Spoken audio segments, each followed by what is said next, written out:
అందరికీ వందనములు. ప్రేమైనటువంటి దేవుని బిడ్డలారి, ఉదయకాల సమయంలో పడకల మీద నుంచి లేవటంతో ప్రభు యొక్క కృపావర్తన విన్నారండి. ఈరోజు బేస్తవారము 16వ తారీఖు ఏప్రిల్ నెల 2026 సంవత్సరం. ఈ ఉదయకాల సమయంలో పడకల మీద నుంచి లేవటంతో ప్రభు యొక్క కృపావర్తన విన్నారండి. ఈరోజు మనకు ఇవ్వబడిన పడకల మీద కృపావర్తన చూసినట్టయితే యాకోబు పత్రిక 3వ అధ్యాయం, యాకోబు పత్రిక 3వ అధ్యాయం 18వ వచనం.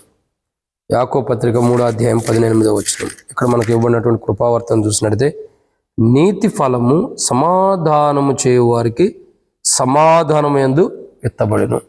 సో ఈరోజు మనం చూస్తున్న మాట ఏంటంటే, నీతి ఫలము సమాధానం చేయువారికి సమాధానమందు విత్తబడును అని యాకోబు పత్రిక 3వ అధ్యాయం 18వ వచనంలో చూస్తాం. వాటికి అర్థం ఏంటంటే, సమాధానం విత్తేవారికి వ్యాఖ్యానంలో ఇలా ఉంది, నీతి న్యాయమును ఫలములు కలుగుతుందంట. మనం అంటే ఒక మాట చెప్పాలంటే, నీతి ఫలం అంటే సమాధానం చేయవారికి సమాధానం అందు విత్తబడును. కానీ మనం సమాధానమును విత్తినప్పుడు, సమాధానాన్ని విత్తడానికి ఇష్టపడినప్పుడు అది నీతి ఫలముగా మనం ఫలించేది. నీతి ఫలముగా ఫలించడం అంటే ఒక మాట ఏంటంటే, నీతి న్యాయములు కలిగిన ఫలాన్ని మనం పొందుకోగలుగుతాం. అంటే మన జీవితాల్లో మనం సమాధానంతో కూడిన దాన్ని విత్తినప్పుడు, మన జీవితాల్లో మనం సమాధానంతో కూడిన దాన్ని విత్తడానికి ఇష్టపడినప్పుడు నీతి ఫలాలను మనం పొందుకునేవారు ఉంటాం. నీతి న్యాయముతో కూడిన ఫలాలను పొందుకుంటాం.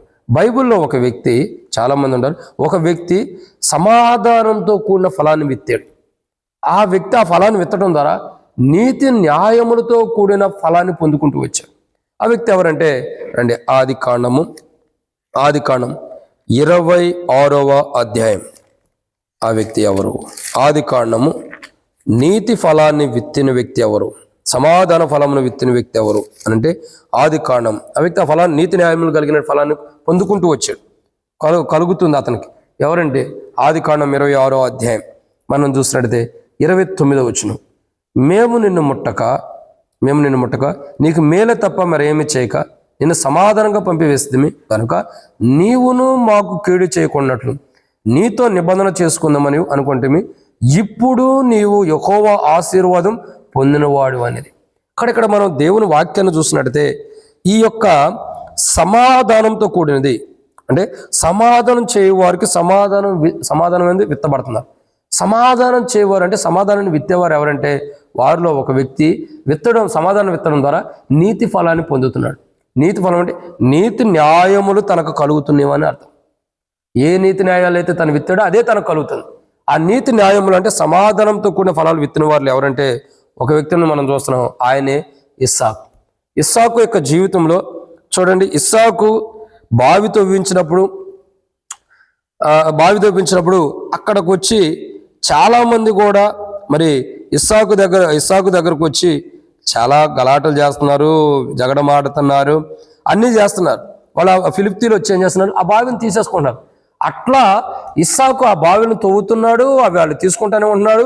ఇవాళ జరిగిపోతూ ఉన్నప్పుడు చివరికి ఇస్సాకు ఏం చేశాడు, దాన్ని విడిచిపెట్టేసి మరో చోటుకి వెళ్తున్నాడు. అంటే అక్కడ జగడం ఆడటానికి ఇష్టపడతల్లా, ఎక్కువ గొడవ ఆడటానికి ఇష్టపడతల్లా. ఇస్సాకులో కనబడింది ఏంటంటే, అబీమెలెకుకు కనబడిన విషయం ఏంటంటే, అతడు జగడమాడేవాడు కాడు. అతడు సమాధానాన్ని వెతుకుతున్నాడు కానీ జగడములు ఆటలా. మనవారే జగడాలు ఆడటానికి ఇష్టపడుతున్నారు, మనవారే జగడం చేయడానికి ఇష్టపడుతున్నారు. కానీ అతడు ఇస్సాకు అనే ఆయన సమాధానాన్ని కోరుకుంటున్నాడు, సమాధానం కావాలని కోరుకుంటున్నాడు తప్ప జగడములు కోరుకునేవాడుగా లేడు. అందుకే ఇస్సాకు సమాధానాన్ని విత్తాడు, నీతి న్యాయముని విత్తాడు. కాబట్టి ఇస్సాకు యొక్క జీవితాన్ని మనం చూసినట్టయితే మొదటి కోణము ఏంటి? మొదటి కోణం అంటే ఆది కాండం 26వ అధ్యాయం 29వ వచనంలో రాయబడుతున్న మాట ఏంటంటే, నీతి ఫలాన్ని విత్తడం ద్వారా ఇస్సాకు జీవితంలోకి వస్తున్న మొదటి కోణం ఏంటో తెలుసండి. అంటే ఎవరైతే సమాధానమైన ఫలాన్ని విత్తుతారో వారి జీవితంలో నీతి న్యాయములు ఏం చేస్తారండి, అవి ఆ ఫలించేవిగా కనబడతాయి. ఇస్సాకు జీవితంలో, ఇస్సాకు యొక్క అనుభవంలో సమాధానం అనే ఫలాన్ని విత్తడం ద్వారా తన జీవితంలో నీతి న్యాయములు విత్తబడినవి చూస్తున్నాం. తన జీవితంలో ఆ విత్తబడిన నీతి న్యాయములు ఎలా ఫలించినాయి అంటే, మొదటిగా అబీమెలెకు వచ్చి అంటాడు, మేము నిన్ను ముట్టక. ఏమంటున్నాడండి? మేము నిన్ను ముట్టక. ఇక్కడ దేవుని వాక్యాన్ని జాగ్రత్తగా గమనించినట్టయితే, సమాధానము అనే దాన్ని విత్తడం ద్వారా నీతి న్యాయములు ఇస్సాకు కలుగుతున్నాయి. సో ఇస్సాకులో నీతి న్యాయములు ఉన్నాయి కాబట్టి అబీమెలెకు వచ్చి ఇస్సాకు దగ్గరికి వచ్చి అంటున్నాడు, నువ్వు జగడమాడేవాడు కావు, కానీ నువ్వు సమాధానం కోరేవాడు కాబట్టి మేము నిన్ను ముట్టము, మేము నిన్ను ముట్టం, నిన్ను ముట్టడానికి మేము ఇష్టపడం. నువ్వు జగడమాడేవాడు కాదు, నువ్వు కొట్లాడేవాడు కాదు, నువ్వు భేదాభిప్రాయం కలిగిన వాడు కాదు, కాబట్టి నువ్వు సమాధానాన్ని కోరుతున్నావు, మా ఎట్లా సమాధానాన్ని విత్తుతున్నావు కాబట్టి నిన్ను మేము ముట్టము, నిన్ను మేము పుట్టుకోవడానికి ఇష్టపడం, నిన్ను మేము తాగడానికి ఇష్టపడం. కానీ సమాధానాన్ని విత్తటం ద్వారా ఇస్సాకు జీవితంలో నీతి న్యాయములు ఫలిస్తున్నాయి. ఆ నీతి న్యాయములు ఎలా ఉంటాయంటే ఇస్సాకుని ఫిలిష్తీయులు ముట్టడానికి ఇష్టపడతారు. అబీమెలెకు అంటాడు, నేను మిమ్మల్ని ముట్టము, నేను నిన్ను ముట్టము. రెండోదిగా చూస్తున్నట్టయితే రండి, ఆది కాండము 26వ అధ్యాయంలోనే 29వ వచనంలో మరొక మాట ఉంది. ఏమని? నేను మేము ముట్టము, ఇంకా నీకు మేలే తప్పక మరి ఏమి చేయక. అంటే మేలు చేయడానికి ఇష్టపడుతున్నారు. రెండో కోణం ఏంటంటే మేలు చేయడానికి ఇష్టపడుతున్నారు. ఇక్కడ ఇస్సాకుతో మాట్లాడుతున్న మాట ఏంటంటే అబీమెలెకు నువ్వు సమాధానాన్ని విత్తావు కాబట్టి నీకు మేలే చేస్తాం, నువ్వు మాకు సమాధానం విత్తావు కాబట్టి నిన్ను ముట్టం, నువ్వు మాకు సమాధానాన్ని విత్తావు కాబట్టి నీతి న్యాయములు విత్తావు కాబట్టి నీకు మేలు తప్పక కీడు చేయము, మేలే చేస్తాం తప్పక మరేమి చేయము, నీ ఎడల మేము మేలే చేస్తాము, నీకు అన్నిటికీ మేలే చేస్తాము అన్ని. చూడండి ఎంత గొప్ప ఆలోచన. ఇస్సాకు సమాధానాన్ని విత్తటం ద్వారా ఇస్సాకును ముట్టతల్లా, ఇస్సాకుని ముట్టక, ఇంకా ఇస్సాకు సమాధాన నీతి న్యాయంలో విత్తడం ద్వారా మేలు చేస్తున్నాడు తప్పక ఇంకేమీ చేయట్లేదు. అంటే ఇస్సాకు ఎలా మేలే చేస్తున్నారు. ఇంకా నీతి న్యాయములు ఇస్సాకు విత్తడం ద్వారా అబీమెలెకు ఏం చేస్తున్నాడు? ముట్టట్లేదు, మేలు చేస్తున్నాడు. ఇంకేం చేస్తున్నాడు అంటే ఆది కాండం 26వ అధ్యాయం 29వ వచనంలో నీవు మాకు కీడు చేయకుండానట్లు, అంటే ఇస్సాకు వారు కీడు చేయకుండా ఒక ఆలోచన కలిగి ఉంటారు, నువ్వు మాకు కీడు చేయవు. కానీ ఇస్సాకు కీడు చేయట్లేదు కాబట్టి అబీమెలెకు కానీ ఫిలిష్తీయులు కూడా ఇస్సాకుకి కీడు చేయడానికి ఇష్టపడతల్లా. ఎందుకంటే ఇస్సాకు నీతి న్యాయం సమాధానం విత్తిన వాడుకుంటాడు. అవి నువ్వు విత్తడం ద్వారా అవి మా జీవితంలో ఫలిస్తున్నాయి కాబట్టి నిన్ను ముట్టము, ఇంకా నువ్వు నీతి న్యాయంలో సమాధానం విత్తడం ద్వారా మా జీవితంలో ఫలించినాయి కాబట్టి నీకు మేలే తప్ప ఇంకేమి చేయం మేము. నువ్వు మా జీవితంలో నీతి న్యాయంలో విత్తావు కాబట్టి నీకు నీ ఎడల మేము కీడు చేయము, ఏనాటికి కీడు చేయము. అంటే చూడండి, ఒక వ్యక్తి నీతి న్యాయంలో సమాధానాలు విత్తితే అతని జీవితంలో శత్రువు అతను ముట్టడానికి కూడా ఇష్టపడ్డాడు, శత్రువు అతనికి మేలే చేస్తాడు, శత్రువు అతనికి కీడు చేయడానికి ఇష్టపడ్డాడు. ఇంకా చూసినట్టయితే నాలుగో